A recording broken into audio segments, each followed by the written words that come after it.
everything I'm you in denial. experience through your senses, so we'll call that sense data, right? Yeah. Can you ever verify your sense data? No. So who's to say that there is anything causing that sense data?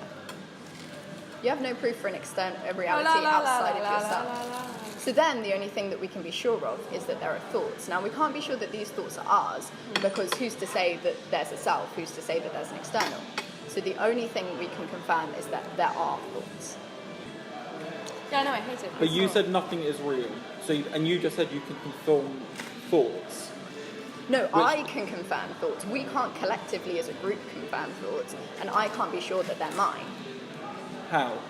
Who's to say it's not being given to me externally? Who's to say this thought has not been planted into my head by, as Descartes said, a demon, but by anything, an external force, a computer simulator? I can't be sure they're mine, but I can be sure that there are thoughts, but only in the moment that the thought is happening. I think that's a very Existential crisis. negative outlook on life. Yeah, it is. There's no such thing as negative or positive.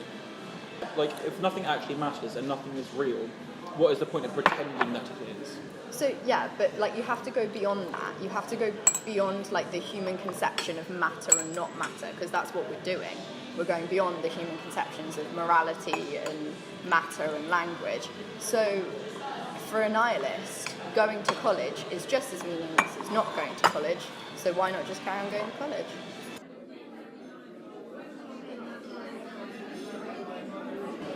Have you watched Queer Eye? Yes. No, I haven't. Oh, Oh my god. I love it. It's such a good representation. You have to watch it. on It's it. so goddamn good. And I finished it on Netflix today. I feel like, especially on Clear Eye, even though the main cast are all like cisgendered Yeah. gay men, Yeah.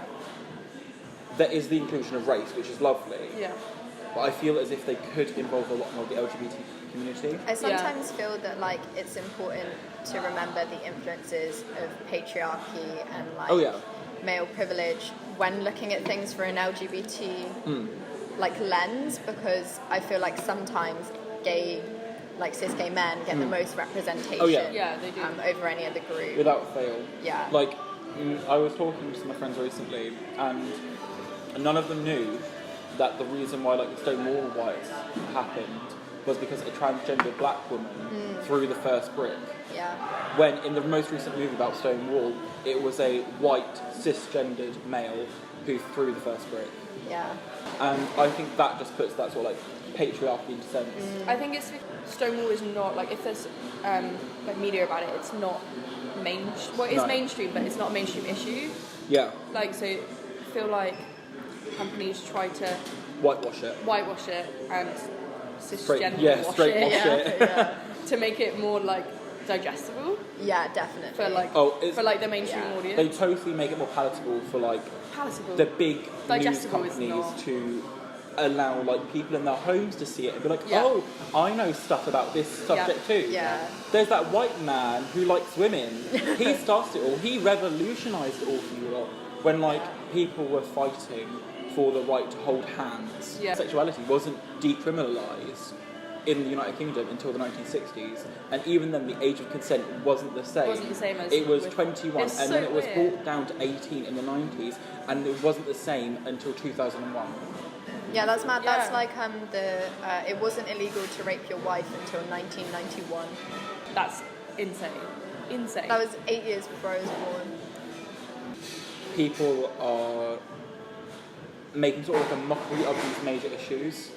You see it on like Facebook and stuff, and it's like when Ruby Rose came out as bisexual, everyone was like, oh, everyone's coming out as bisexual now, and it's just like, well, maybe it's because they have a figure to look up to that can give them that sort of like It boost really and irritates me, and it's definitely a whitewashing thing, because especially when you look at communities and nationalities around the world, trans people and gay people have always existed as part of, there are plenty of cultures which have a third gender, and I hate that argument as like, oh, people weren't like that in the past. Like, people have literally always been like that. People have always been like that. You were definitely right earlier with saying there's so much bi-erasure. Like, people are so desperate to label things. And I think I can kind of I think sympathise. it's It's so they can understand. gay and because lesbian and, are like- easier, more palatable. or like man and woman.